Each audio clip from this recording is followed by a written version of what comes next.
2025년 지혜빛광성교회 설명절 가정예배를 시작하겠습니다. 다 같이 사도신경으로 우리 모두의 신앙을 고백하겠습니다. 나는 전능하신 아버지 하나님, 천지의 창조주를 믿습니다. 나는 그의 유일하신 아들 우리 주 예수 그리스도를 믿습니다. 그는 성령으로 잉태되어 동정녀 마리아에게서 나시고 본디오 빌라도에게 고난을 받아 십자가에 못 박혀 죽으시고 장소된 지 사흘 만에 죽은 자 가운데서 다시 살아나셨으며 하늘에 오르시어 전능하신 아버지 하나님 우편에 앉아 계시다가 거기로부터 살아있는 자와 죽은 자를 심판하러 오십니다. 나는 성령을 믿으며 거룩한 공교회와 성도의 교제와 죄를 용서받는 것과 몸의 부활과 영생을 믿습니다. 아멘. 찬송가 552장 찬양하겠습니다.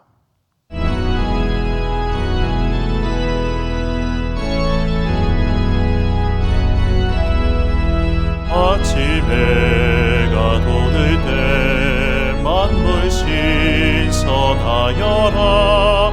나도 세상 지낼 때 햇빛 되게 하소서.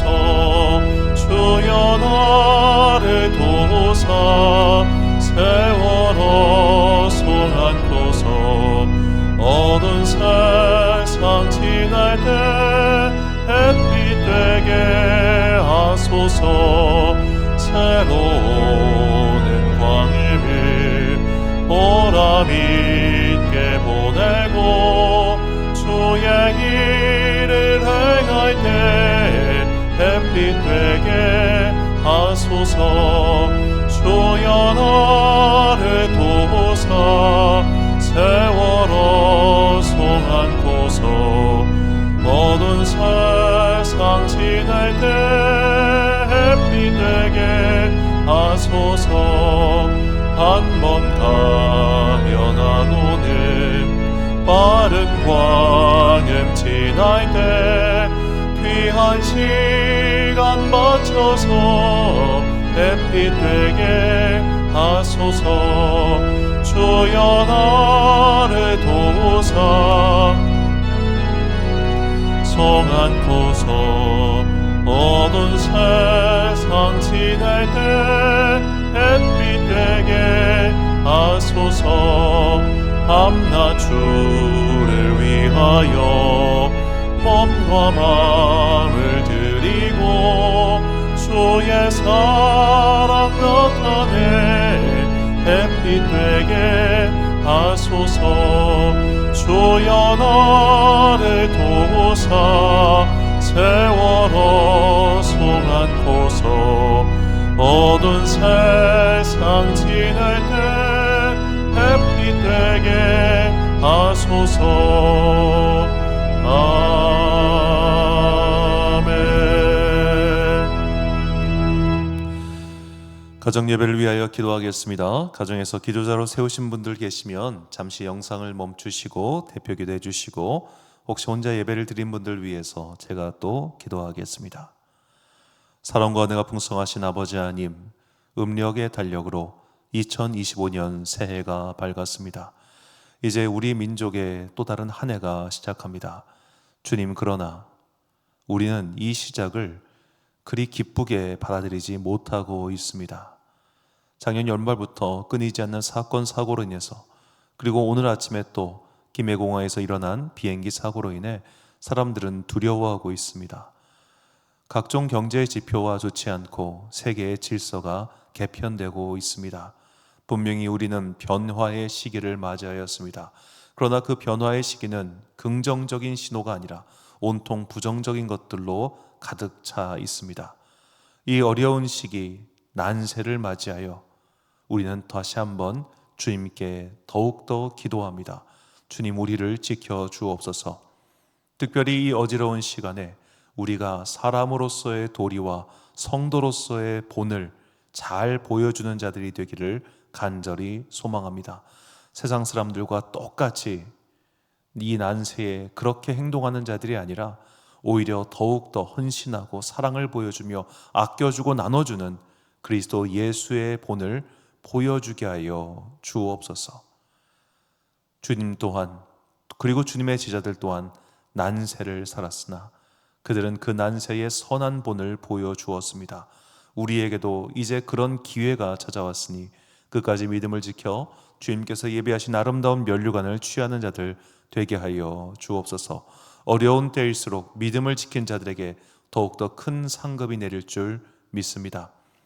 오늘 각자의 자리에서 예배드리는 모든 가정에게 복과 은혜 내려주시고 그들이 이 예배를 통하여 다시 한번 믿음을 지켜 아름다운 믿음의 본으로서 이 땅 가운데 남아 우리의 뒤에 오는 자들에게 이정표를 전달해주는 주님의 귀한 자녀들 되기를 간절히 소망하오며 이 모든 말씀 우리 구주 예수 그리스도의 이름으로 기도드립니다.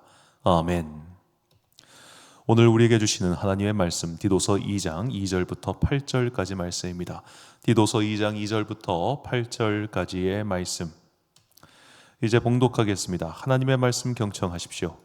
늙은 남자로는 절제하며 경건하며 신중하며 믿음과 사랑과 인내함에 온전하게 하고 늙은 여자로는 이와 같이 행실이 거룩하며 모함하지 말며 많은 술의 종이 되지 아니하며 선한 것을 가르치는 자들이 되고 그들로 젊은 여자들을 교훈하되 그 남편과 자녀를 사랑하며 신중하며 순전하며 집안일을 하며 선하며 자기 남편에게 복종하게 하라. 이는 하나님의 말씀이 비방을 받지 않게 하려 함이라. 너는 이와 같이 젊은 남자들을 신중하도록 권면하되 범사에 내 자신이 선한 일에 본을 보이며 교훈에 부패하지 아니함과 단정함과 책망할 것이 없는 바른 말을 하게 하라. 이는 대적하는 자로 하여금 부끄러워 우리를 악하다 할 것이 없게 하려 함이라. 아멘. 믿음의 본때를 보여주자라는 제목으로 하나님의 말씀 선포하겠습니다. 여러분들이 살고 계신 지역은 어떤지 모르겠습니다만 지금 저희가 있는 지역은 3일 내내 눈이 내렸습니다. 지금도 엄청 내리고 있습니다. 제가 살고 있는 곳이 이 아산인지 아니면 일본의 삿포로인지 모를 정도로 정말 엄청나게 많은 눈이 내리고 있는데 이렇게 많은 눈을 내리고 치우다 보니까 제가 살고 있는 집에서 교회까지 오는 길을 이용하는 사람이 저밖에 없다는 걸 알게 됐습니다. 왜냐하면 제가 남긴 발자국이 고스란히 남아 있더라고요. 자, 그 발자국을 따라 걸으며 또 그 발자국을 보며 자주 우리가 읽었던 한시인 답설야중거라는 한시가 생각났습니다. 눈 덮인 들판을 걸 땐 그냥 아무렇게나 걷지 마라. 네가 걷는 그 길이 뒷사람의 이정표가 될 것이니 이 사명대사가 남겼다고 하는 그 원효대사인지 사명대사 아마 사명대사가 맞을 거예요. 사명대사가 남겼다고 하는 한시인데 이제 김구 선생이 많이 애독했다고 해서 또 유명한 한시가 됐죠. 자, 이 한시가 정말 확 와닿는 시간이었습니다. 그냥 발자국이 고스란히 남아있으니 말이죠. 그리고 제가 남긴 발자국을 제가 다시 따라갔습니다. 그래야 신발이 덜 젖으니까. 자, 우리는 이렇게 누군가가 남긴 발자국을 쫓아갑니다. 그리고 그것은 믿음 생활도 마찬가지입니다. 내가 어떤 믿음 생활을 하고 있느냐, 그 믿음 생활을 우리는 누군가에게 배웠습니다. 그 본을 배운 겁니다. 목사로 예를 들자면 저도 제가 하는 설교 스타일이 아무래도 제가 모셨던 분과 유사한 것이 많습니다. 어떤 교회에서 목회를 배웠느냐에 따라 그 목사의 목회 스타일이 드러나게 되어 있지요. 가정의 신앙교육도 마찬가지라는 겁니다. 각 사람은 누군가에게 신앙을 배웠습니다. 그것은 목사일 수도 있고 부모일 수도 있으며 혹은 나를 전도한 전도자일 수도 있습니다. 그렇게 우리는 신앙생활을 누군가에게 배웠습니다. 바꿔 말하자면 그가 보여준 그 본을 따라서 우리는 신앙생활을 하고 있다는 겁니다. 자, 그런데 분명히 내가 이렇게 해야 돼 라고 말로써 가르치고 본을 보여줬음에도 불구하고 그 사람은 그 본을 흉내내는데 따라가는데 정말 오랜 시간이 걸린다는 것쯤은 우리가 다 알고 있죠. 제가 정말 많이 듣는 말 중에 하나가 왜 한 번 말하면 못 알아들어라는 말을 참 많이 듣고 사는데 왜 사람은 한 번 말하면 못 알아듣고 한 번 말한다고 해서 그 행동이 고쳐지지 않겠습니까? 사람의 변화란 정말 오랜 시간에 걸린다는 거예요. 이거를 이제 성공하는 사람의 1만 시간의 법칙 거기에 빗대서 좀 설명을 드리고 싶어요. 자, 어떤 분야의 전문가가 되기 위해서는 1만 시간을 투자해야 된다라는 말이 있죠. 그래서 하루에 3시간씩 하면 10년이 걸리고 6시간씩 하면 5년이 걸리고 10시간씩 해야 3년 걸린다는 이 소위 전문가가 되기 위한 1만 시간의 법칙, 이것을 변화와 연결지어 한번 생각을 해봅시다.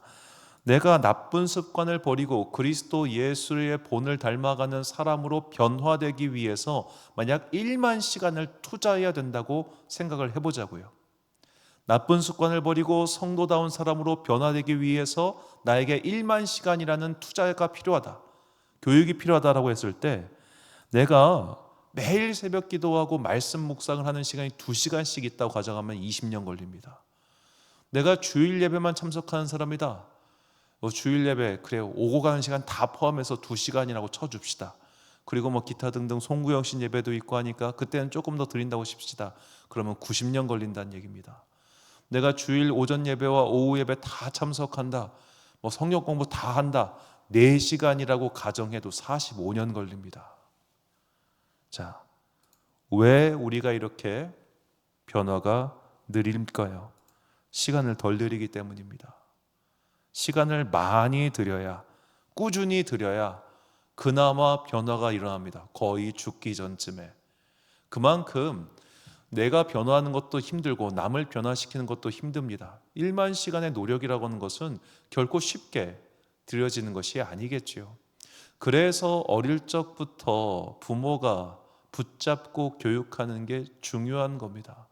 아이들은 어린 시절에, 학교를 가기 전까지 이 어린 시절에 부모와 거의 10시간 이상 붙어 있지요. 그 10시간 이상 붙어 있는 5년에서 6년 동안의 시간이 그 아이들의 습관을 기르는 최적이자 어쩌면 삶에서 유일한 시간일 수 있습니다. 그 시간 동안 좋은 습관을 들여내야 되죠. 학습이 되었던, 신앙생활이 되었던. 그래서 가정교육이 중요하고 가정 예배가 중요하다는 겁니다. 자, 믿음의 가정에서 믿음의 가정교육은 어떻게 하면 좋을까요? 이거는 이렇게 해야 돼, 저렇게 해야 돼, 여러 가지 말로써 가르치는 것도 분명히 있겠습니다만, 아이들을 앉혀놓고 부모님이 걔들한테 성경 퀴즈를 낼 거예요? 아니면 성경을 읽고 성경을 가르칠 거예요? 보통 그런 일들은 잘 없지요. 자, 그렇다면 도대체 아이들에게 가르쳐 줄 수 있는 가정 내에서 신앙교육은 무엇이겠습니까? 삶의 태도라는 겁니다. 제가 주일날도 말씀드렸지만 밥 먹기 전에 기도하는 것부터 가르치는 거예요. 본인이 기도해야죠. 보여줘야죠.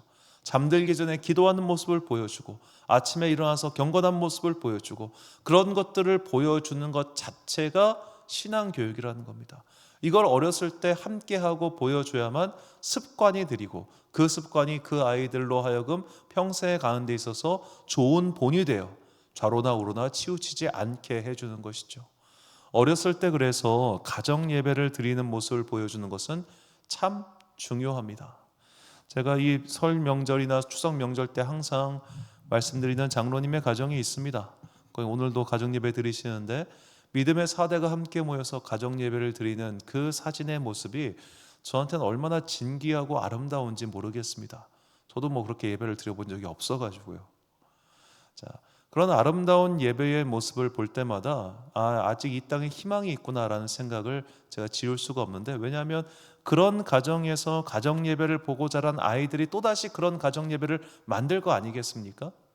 그렇게 우리 아버지와 우리 할아버지가 이렇게 지켜왔던 가정 예배를 그 손자들이, 그 증손자들이 안 지키겠어요? 제가 볼 때는 안 지키기가 힘들 것 같아요. 코로나 때에도 화상으로라도 모였던 가정인데, 이건 정말 중요하구나, 이건 우리 집안에 있어서 양보할 수 없는 가치구나라는 것을 보여주는 거죠. 이런 것이 가정에서 이루어져야 하는 그 믿음의 교육이라는 겁니다. 바꿔 말하자면 이런 것이 믿음의 본을 보여주는 것이죠. 자, 오늘 본문 말씀은 우리 모두에게 이런 믿음의 본을 보여줘야 하는 책임이 있다는 것을 알려주는 말씀입니다. 본문은 늙은 남자, 늙은 여자, 젊은 여자, 젊은 남자, 즉 모든 세대가 각자의 자리에서 보여줘야 하는 믿음의 본이 있다고 가르치죠. 그리고 결론으로 7절 이렇게 말합니다. 7절 말씀, 범사에 내 자신이 선한 일에 본을 보이며 교훈에 부패하지 아니함과 단정함과. 자, 늙은 남자는 절제와 경건을 보여주고 늙은 여자는 모함하지 않는 본을 보여주고 젊은 여자는 신중함의 본을 보여주는 거다. 이것이 우리가 서로가 서로에게 교육하고 서로가 서로에게 본을 보여줘야 함을 사도 바울은 디도에게 가르쳐주고 있는 겁니다. 그러니까 디도가 목사로서 야 목사 디도야 네가 이렇게 해야 돼 이것뿐만 아니라 이 편지를 읽는 너희 모두는 서로가 서로에게 좋은 본을 보여줘야 돼 라는 책임을 갖고 있다는 겁니다. 단순히 부모가 자녀에게만 책임을 가지고 있는 것이 아닙니다. 자녀 또한 부모에게 내가 부모님께 이런 좋은 본을 받았으니 이 좋은 본을 보여줘야 될 의무가 있다는 거예요. 우리는 우리가 서로가 서로에게 피교육자이자 동시에 교육자라는 것을 잊어서는 안 됩니다. 왜냐? 우리는 모두는 다 동일하게 하나님께 믿음의 양식으로 받아 양육받아서 태어난 자들이기 때문에 이것을 다 서로 보여줘야 해요. 자, 본문 11절과 12절 말씀. 모든 사람에게 구원을 주시는 하나님의 은혜가 나타나 우리를 양육하시되 경건하지 않는 것과 이 세상 정욕을 다 버리고 신중함과 의로움과 경건함으로 이 세상에 살고. 자, 하나님께서 우리를 양육하셨기 때문에 경건하지 않은 것들은 다 버리고 경건함을 가지고 이 세상을 사는 본을 우리가 서로 보여줘야 한다는 겁니다. 혹시 이런 말씀 들어본 적 있으십니까? 누군가에게 넌 참 본때 없이 자랐다. 본때 없이 자랐다. 제가 들었던 말 중에 가장 충격적인 말이었어요. 본때 없이 자랐다. 저희 부모님은 저에게 항상 좋은 본을 보여주셨기 때문에 제가 혹시라도 누군가에게 야 쟤는 참 본때 없이 자랐다 라는 평을 듣게 된다면 그것은 저희 부모님이 좋은 본을 못 보여주셔서가 아니라 제가 좀 틀려 먹어서 그런 겁니다. 자, 우리는 누군가에게 양육 받았습니다. 그런데 그 양육을 받을 때 교육도 함께 받게 되죠. 그런데 그 받은 교육이 상식 이하거나 혹은 기대 이하에 미칠 때 우리는 쟤는 도대체 어떻게 교육받았길래 저렇게 행동해? 라는 말을 자동으로 하게 됩니다. 그걸 압축시키는 말이 본때 없이 자랐다라는 표현이죠. 그 말은 교육을 받은 너도 형편없지만 너를 교육한 부모도 형편없구나라는 이중의 욕을 담고 있는 겁니다. 그 이중의 욕을 들으면 진짜 모욕적인 말이죠. 이것을 신앙생활에도 대입해 보자고요. 만약에 믿지 않는 자들이 믿는 우리를 가리켜 너희는 참 본때 없구나 라고 했을 때 누구를 욕하는 것이겠습니까? 우리를 양육하시는 하나님께 모욕적인 발언을 하는 거예요. 그래서 우리가 신중함과 경건함과 믿음의 본을 보이는 삶을 서로 보여줄 뿐만 아니라 바깥에도 함께 보여줘야 되는 겁니다. 우리에게는 부모 욕을 먹이면 안 되는 그런 의무감과 책임감이 있잖아요. 내가 잘못해서 부모 욕 먹이면 힘들지 않습니까? 내 마음이. 마찬가지로 우리를 양육하고 계신 하나님께 그분의 이름에 누가 되지 않도록 우리는 믿음의 선한 본을 보이며 살아야 한다는 겁니다. 자, 본문 15절이 그리스도 말합니다. 너는 이것을 말하고 권면하며 모든 권위로 책망하여 누구에게서든지 업신여김을 받지 말라. 이것은 단순히 디도에게만 국한되어 있는 말이 아니라 우리 모두에게 주시는 하나님의 말씀인 겁니다. 누구에게서든지 업신여김을 받지 않기 위해서 넌 참 본때 없이 자랐구나 그런 말 안 듣기 위해서라도 내가 믿음의 선한 본을 주변에게 보여줘야 돼요. 우리 가족뿐만 아니라 내가 만나는 사람들뿐만 아니라 심지어 나를 모르는 사람들이 그런 오해를 하지 않도록 더더욱 신경 써야 한다는 겁니다.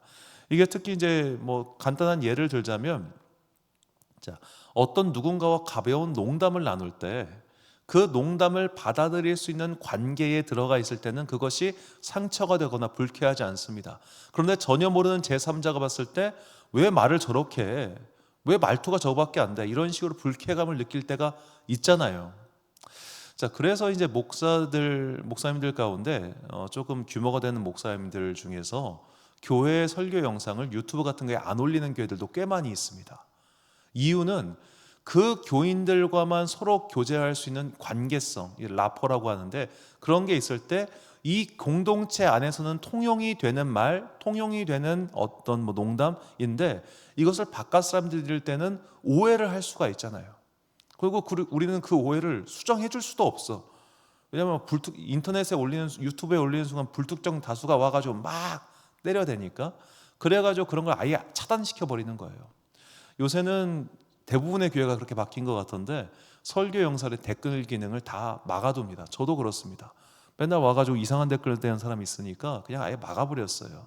일일이 대꾸하거나 신고하거나 없애기도 좀 어려워가지고. 그런 경우는 이제 전담 인력이 있으면 뭐 삭제를 할 수 있는데 제가 맨날 그걸 보고 있을 수는 없잖아요. 자, 이런 것들을 보면서 우리가 이 본을 보여주는 것이 얼마나 어려운지를 다시 한번 깨닫게 됩니다. 왜냐? 특히 믿지 않는 사람들은 우리를 공격할 준비를 하고 있기 때문입니다. 특히 믿지 않는 사람들은 어떻게든 우리를 꼬투리 잡고 싶어 하기 때문에 내가 어떻게 해서든 공격할 거리를 만들어내고 내가 어떻게 해서든 욕을 할 수 있는 그런 거리를 준비를 하고 있단 말이죠. 그러니 우리에게 맡겨져 있는 이 사명이 얼마나 어렵겠습니까? 우리가 서로 믿음의 본때를 보여주면서 믿음의 서로 좋은 본이 되어 함께 연대하고 서로를 지켜주지 않으면 우리는 업신여김을 당할 수밖에 없습니다. 그리고 이 업신여김은 결국 내 얼굴에 먹칠하는 것뿐만 아니라 우리를 양육하고 계시는 하나님과 또 우리의 함께하는 믿음의 공동체 모두를 욕먹이는 행동이죠. 그래서 우리가 참 어려운 길을 가고 있는 겁니다. 하나님께서는 모세를 통해서 이스라엘 백성에게 이 함께하는 서로 믿음의 교육을 하는 것이 얼마나 중요한지를 이렇게 말씀하세요. 신명기 6장 6절부터 9절까지 말씀입니다. 오늘 내가 내게 명하는 이 말씀을 너는 마음에 새기고 내 자녀에게 부지런히 가르치며 집에 앉았을 때든지 길을 갈 때든지 누워 있을 때든지 일어날 때든지 이 말씀을 강론할 것이며 너는 또 그것을 내 손목에 메어 기호를 삼으며 내 미간에 붙여 표로 삼고 또 내 집 문설주와 바깥문에 기록할지니라. 아멘. 자, 마음에 새기고 부지런히 가르치고 강론하고 손목에 메고 기호로 삼고 미간에 붙이고 문설주와 바깥문에 기록할지라. 왜 이랬을까요? 시간입니다. 시간. 아까 말씀드린 1만 시간의 법칙처럼 어떻게든 그냥 일상의 모든 것들이 교육의 재료가 되어 빠른 변화를 얻기 위해서, 그 변화의 시간을 빨리 채우기 위해서 너희가 부지런히 노력하라는 거예요. 즉 가정에서부터 일상생활에서부터 이런 것들이 계속해서 이루어져야 이 생활 습관이 조금이나마 빨리 바뀐다는 겁니다. 교회의 새신자라든지 누가 등록했을 때 아실 겁니다. 와, 얘를 언제 키워가지고 성도로 삼고 봉사자로 삼냐. 막막해요. 막막해. 진짜 하나부터 열까지 다 가르쳐줘야 되잖아요. 그런데 일주일 지나 다시 오면 까먹어 있어요. 그러니까 일주일에 한 번 교회 오는 것만으로는 신앙교육은 될 수가 없어요. 계속 100년 넘게 걸릴 거예요. 100년 넘게. 그러니까 계속해서 평일부터 가까운 시간까지 계속 믿음의 본을 보이고 믿음의 모델을 취하고 하는 습관이 들여야만 그 시간이 짧아지고, 그래야만 우리가 우리를 여기까지 키우신 하나님의 이름에 누가 되지 못한다는 않게 한다는 겁니다. 우리의 주변을 말씀으로 도배를 하고 실생활에 적용해야 하나님을 잃지 않는 그 습관이 길러지는 것이죠. 즉 그런 문화 속에서 살 수 있게 된다는 겁니다. 그래서 우리는 이렇게 가르쳐야 하고 본을 보여줘야 하고 본때를 알려줘야 합니다.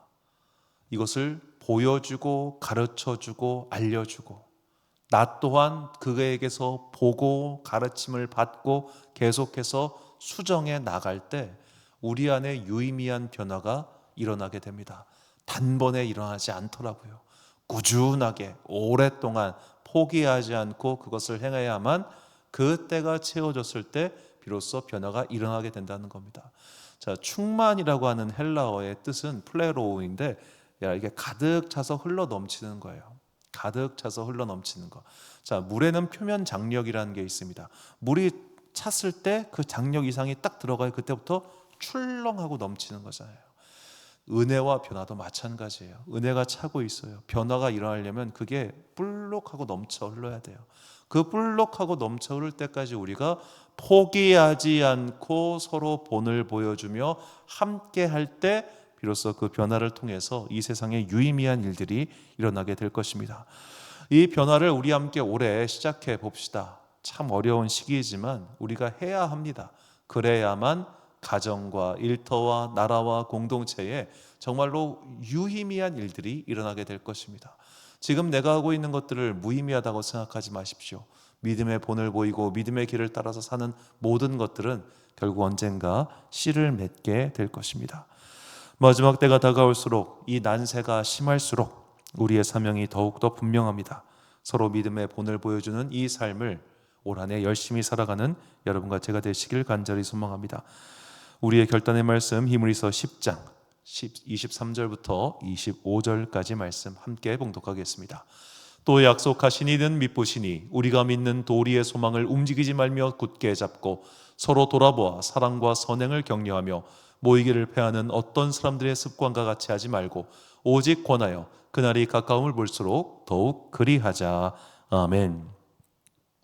사랑하는 지혜빛 광성교회 성도 여러분, 그리고 이 가정예배를 함께 드리고 계신 귀한 주님의 자녀 여러분, 2025년 을사년 새해가 밝았습니다. 새해 정초부터 사건 사고가 터지다 보니까 어떤 사람들은 을사년에 을사조약도 있었고 뭐 여러 가지 난들이 있었으니 을사년이 좀 안 좋은 해다라고 생각하겠지만, 이 을사년에 일어났던 안 좋은 일은 우리나라 역사상 2번밖에 없어요. 그 2번의 사건 가지고 우리가 너무, 을사사화랑 을사조약 2개밖에 없거든. 그 두 개를 가지고 너무 비약하는 것도 자꾸만 안 좋은 것들을 연상시키려고 하는 악한 자들의 습관입니다. 우리는 올해 좋은 일을 할 수 있습니다. 믿음의 본을 보여줄 수 있습니다. 믿음의 본으로서 서로가 서로를 아름다운 모습으로 견인해 줄 수 있습니다. 우리는 우리의 변화의 때가 언제인지 모릅니다. 그러나 하나님께서는 지금 차곡차곡 잘 쌓아가고 있음을 아실 겁니다. 그 충만하게 넘치는 때가 언제인지 모르니 지금까지 해온 바 믿음의 좋은 습관을 잘 견지하시고 나쁜 것들은 더욱더 많이 버리고 그런 좋은 습관들을 서로 보여주어서 서로가 서로에게 좋은 믿음의 본때가 되어 아름다운 변화를 이룩해 나아가는 그런 여러분과 제가 되시기를 주님의 이름으로 축원합니다. 기도하겠습니다. 사랑과 내가 풍성하신 아버지 하나님, 우리가 서로 믿음의 좋은 본때를 보여줘서 하나님께서 기뻐하시는 그 믿음의 단계를 향해 한 걸음 나아가는 한 해가 되기를 간절히 소망합니다. 그리스도의 장성한 분량을 향하여 한 걸음 한 걸음 나아갈 때 주님께서 우리에게 예비하신 그 믿음의 면류관, 그것을 마침내 취하는 주님의 거룩한 자녀들 되게 하여 주옵소서. 올 한 해 우리의 전망은 매우 어둡습니다만 주님께서 우리에게 또 다른 소망을 주실 것을 믿습니다. 첫 시작이 어지럽다 하여 마지막까지 그리 되는 것은 아니니 한 걸음 한 걸음을 똑바로 주님을 의지하며 걸어가는 주의 자녀들 되게 하여 주옵소서. 올 한 해 우리에게 더욱더 믿음의 용기와 지혜와 힘을 주시기를 간절히 소망하오며 이 모든 말씀 우리 구주 예수 그리스도의 이름으로 기도드립니다. 아멘. 찬송가 560장 찬양하겠습니다.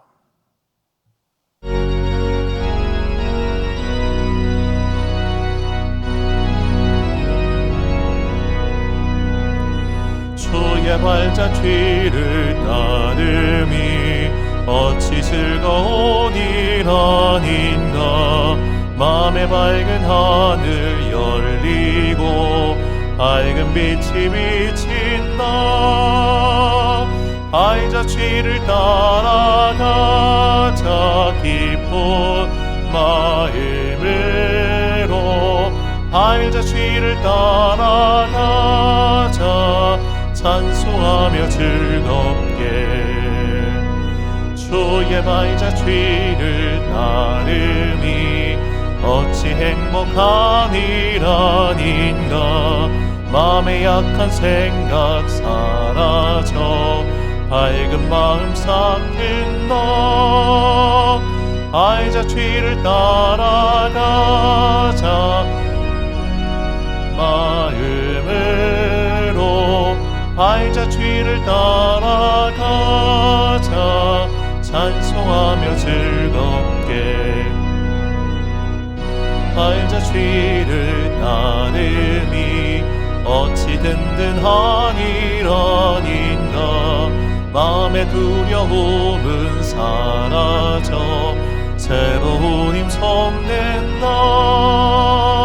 발자취를 따라가자 기쁜 마음으로. 발자취를 따라가자 찬송하며 즐겁게. 아멘.